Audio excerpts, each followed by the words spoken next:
Good afternoon. I'm Stephen D'Antuono, Assistant Director in charge of the Washington Field Office of the FBI, and I'm here to provide a quick update on the FBI's activities since the violence and destruction at the Capitol last week. The FBI is quite familiar with large-scale, complex, and fast-moving investigations. We are up to the challenge. As Director Wray says, the FBI does not do easy. To be clear, the brutality the American people watched with shock and disbelief on the 6th will not be tolerated by the FBI. The men and women of the FBI will leave no stone unturned in this investigation. Since these events, the FBI has worked hand in hand with the United States Attorney's Office and our law enforcement partners here in D.C. and across the country to arrest and charge multiple individuals who took part in the destruction. In 6 days, we have opened over 160 case files, and that's just the tip of the iceberg. The significance of this investigation is not lost on us. This is a 24/7, full-bore, extensive operation into what happened that day. We cannot do our job without the help of the American people. Since our call for tips, videos, and pictures, we have received more than 100,000 pieces of digital media, which is absolutely fantastic. And we are scouring every one for investigative and intelligence leads. We continue to ask for more. If you have information, contact 1-800-CALL-FBI or submit photos and videos to fbi.gov/US Capitol, and that's Capitol with an O. I want to stress that the FBI has a long memory and a broad reach. Agents and our partners are on the streets investigating leads not only here in the D.C. area, but also across the country through the FBI's 56 field offices. So even, like I've said before, even if you've left D.C., agents from our local field offices will be knocking on your door if we find out that you were part of the criminal activity at the Capitol. But before we do this, this is your opportunity to come forward, as several individuals who were involved in Wednesday's riots have done, to volunteer about their participation. In the weeks leading up to the January 6th rally, the FBI worked internally with every FBI field office to ensure that we were looking for any intelligence that may have developed about potential violence during the rally on January 6th. We developed some intelligence that a number of individuals were planning to travel to the D.C. area with intentions to cause violence. We immediately shared that information, and action was taken, as demonstrated by the arrest of Enrique Tarrio by the Metropolitan Police Department the night before the rally. Other individuals were identified in other parts of the country, and their travel subsequently disrupted. The FBI receives enormous amounts of information and intelligence, and our job is to determine the credibility and viability of it under the laws and policies that govern FBI investigations. We have to separate the aspirational from the intentional and determine which of the individuals saying despicable things on the internet are just practicing keyboard bravado or they actually have the intent to do harm. In the latter, we work diligently to identify them and prevent them from doing so. As offensive as a statement can be, the FBI cannot open an investigation without a threat of violence or alleged criminal activity. However, when that language does turn to a call of violence or criminal activity, the FBI is able to undertake investigative action. And in this case, we had no indication information was linked to any specific person, but this is a matter of an online discussion. This information was immediately disseminated through a written product and briefed through our command post operations to all levels of law enforcement. Part and parcel of our investigation into violent actors is the fact that we continue to gather intelligence that will aid in our ability to disrupt possible future violent activity.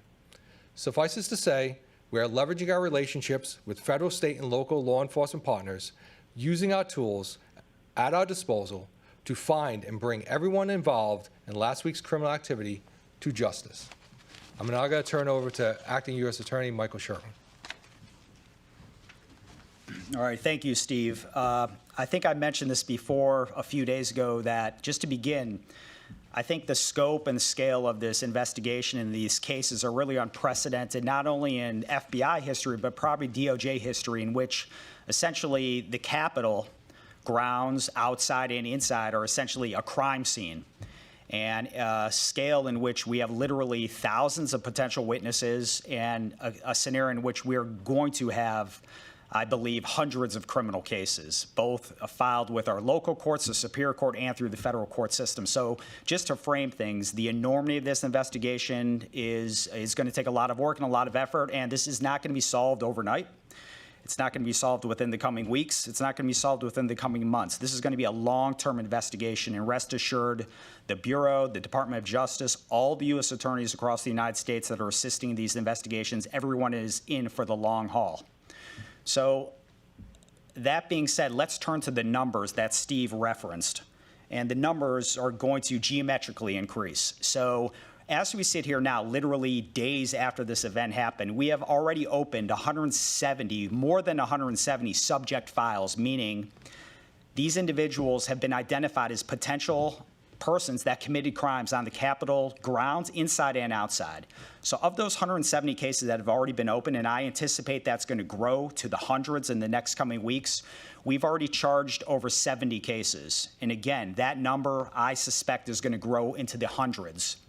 So what are the types of cases we initially charged? And I think there's some misconceptions, and I want to clarify some of those misconceptions, because given the enormity of the actors we saw both inside and outside the Capitol, the range of criminal conduct is really, I think, again, unmatched in any type of scenario that we've seen, the FBI or the DOJ. We're looking at everything from simple trespass to theft of mail, to theft of digital devices inside the Capitol, to assault on local officers, federal officers both outside and inside the Capitol, to the theft of potential national security information or national defense information, to felony murder, and even civil rights excessive force investigations. So just the gamut of cases and criminal conduct we're looking at is really mind-blowing. And that has really put an enormous amount of work on the plate of the FBI and field office throughout the entire United States. So let's look at those initial cases. And again, I want to clarify some misconceptions.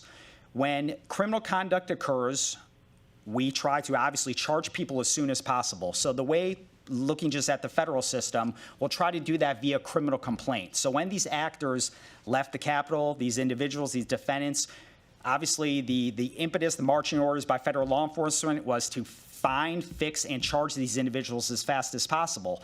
So the prosecutors from the D.C. U.S. Attorney's Office, we looked for the most simple charge we could file as quick as possible. So therefore, the initial charges filed in these cases, a lot of them were misdemeanors. They were trespass cases. However, those cases were opened on those initial charges. We also had several firearms charges. We also had several felony charges that were opened with assault and battery, illegal felonious possession of weapons. However, I want to clarify a misconception. This is only the beginning.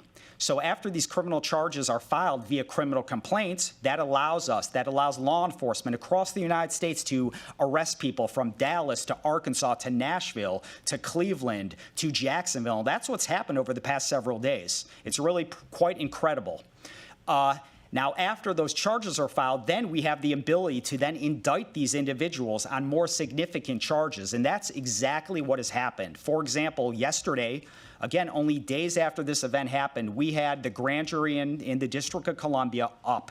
It was booked throughout the entire day, and for several hour upon hour, prosecutors in our office presented felony cases, significant felony cases related to civil disorder, related to the possession of destructive devices, related to the possession of semi-automatic weapons that are illegal to possess in the district. So again, I just want to clarify that the initial charges we're filing, some of these misdemeanors, these are only the beginning. This is not the end.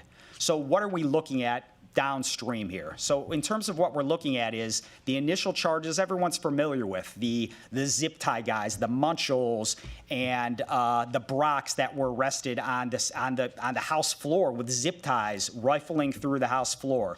People are familiar with online. They see the Barnetts and Johnsons who were literally rifling through Pelosi's office and stealing items, stealing materials, mail, and sometimes even personal mementos. So those are the cases the public's familiar with. They're familiar with those cases because of social media.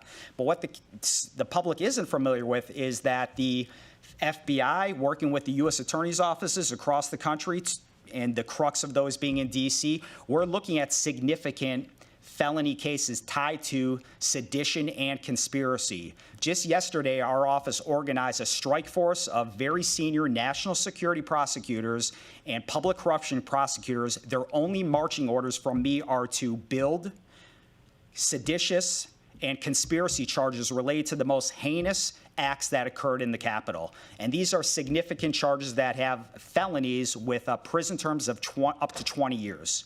In addition to that, we're looking and taking a priority with cases in which weapons were involved and cases in which destructive devices were involved. As people know through news reports, there were pipe bombs found outside the Capitol. The ATF is working on that. Metro Police is working on that. FBI is working on that to find that individual or individuals who planted those devices. So in addition to just those rote cases we're looking at, we're going to focus on the most significant charges as a deterrent, because regardless of if it was just a trespass in the Capitol or if someone planted a pipe bomb, you will be charged and you will be found. In addition to that, we've also focused on an emphasis on assaults and batteries on police officers, both federal officers and local MPD officers that were assaulted. And as the days go on, there's going to be more social media, and people will recognize that in some instances, MPD and Capitol Police were in open-handed combat with some of these persons inside the Capitol, where tear gas was used on the Capitol Police and federal officers, and they were also used against some of these rioters. So the picture is going to build. I think there's a lot of misconceptions about what happened within the Capitol, and it's going to come into laser focus, I think, over the next weeks and days. And I think people are going to be shocked with some of the egregious conduct that happened within the Capitol. The third area of emphasis that our office is also focusing on is we set up a strike force to focus on assaults on the media. Some people aren't familiar that some of those rioters specifically targeted members of the media and assaulted them. So we have assigned specific prosecutors in our office to focus on those cases as well. And I'm naming all these different strike forces to just emphasize, regardless of who the victim was, regardless of who the perpetrator was, we're treating all of these cases equally. Thank you very much.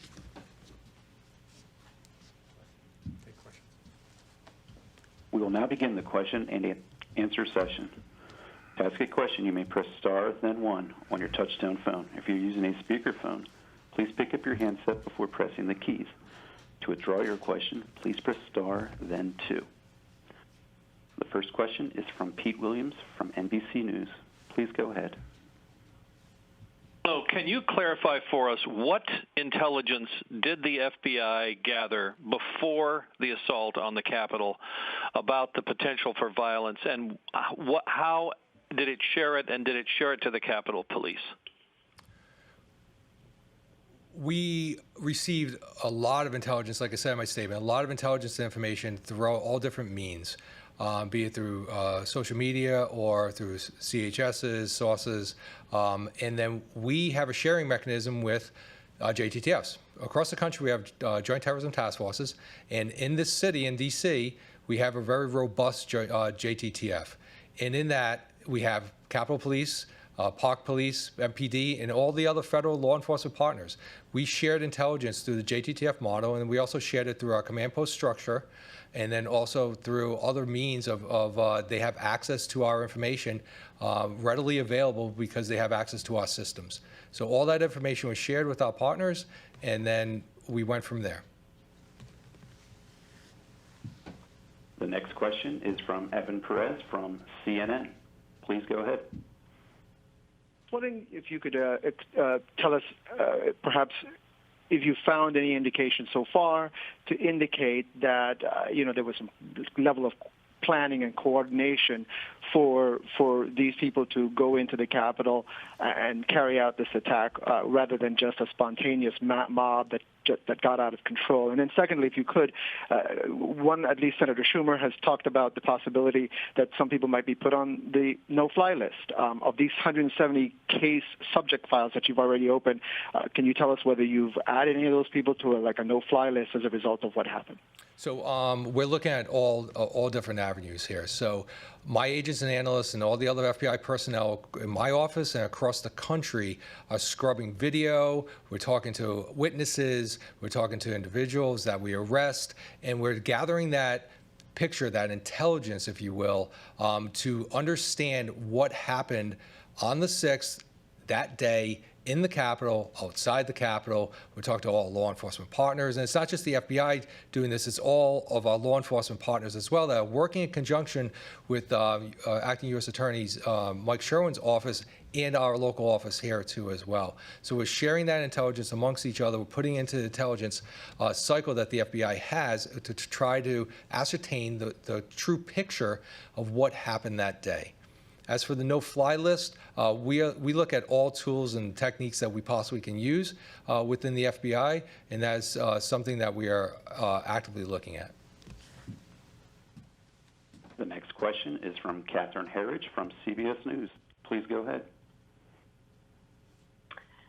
Thank you for holding this event. The 2 pipe bombs that were found at the RNC and the DNC, does this cross the threshold to domestic terrorism because they are political targets? And do you think this was designed to either pull first responders away from the scene as the Capitol was breached, or an effort to maim lawmakers as they evacuated? So I'll try to address that question for you the best I can. So yes, those 2 pipe bombs that were found both outside the RNC and the DNC offices near the Capitol grounds. And look, to begin, they were real devices. They had explosive igniters. They had timers. We don't know, obviously, exactly why they did not go off. That's being investigated. They were destroyed, disabled by Capitol Police with the assistance of the ATF. And that is all obviously being vetted and investigated. What was the purpose of those devices being planted? Was it a diversionary type of a tactic used by some of these rioters? Was it something, or did it have some other type of nefarious purpose? So that is what the ATF, the FBI, MPD are looking at as we speak right now, and looking for those persons that planted those devices. In terms of the conduct related to planning those, pipe bombs, the mention of domestic terrorism. I've mentioned this before. I don't like this tyranny of labels saying an act is domestic terrorism. We have plenty of federal resources at our disposal, plenty of federal charges to address all of this conduct, from felony murder related to the possession and use of destructive devices to seditious conspiracy, under the federal code that has significant penalties. And as mentioned, with this strike force that was established to focus strictly on sedition charges, we're looking at and treating this just like a significant international counterterrorism or counterintelligence operation. We're looking at everything: money, travel records, looking at disposition, movement, communication records. So no resource related to the FBI or the U.S. Attorney's Office will be unchecked in terms of trying to determine exactly if there was a command and control, how it operated, and how they executed these activities. The next question is from Pierre Thomas from ABC News. Please go ahead. Yes, thank you. Are you looking at the possibility that some of these suspects were attempting or planning to take members of Congress hostage? So I want to talk about Mike's the prior question first, just because I want to emphasize that we have a $50,000 reward out for the information, any information and identification of the individual or individuals that left the pipe bomb. So I just want to make that perfectly clear, and that we're looking at all angles in that.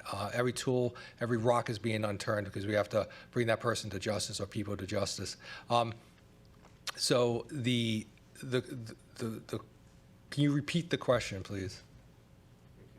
No. Okay. Are you looking at the possibility that some of these suspects who breached the Capitol, who had zip ties and other things, were looking at the possibility of taking members of Congress or others hostage? So, like I answered the last couple of questions before, we are looking at all angles here. We're interviewing everyone, interviewing witnesses, and interviewing subjects as they get arrested around the country and within the district as well, to ascertain the true purpose of some of these individuals in the Capitol that day.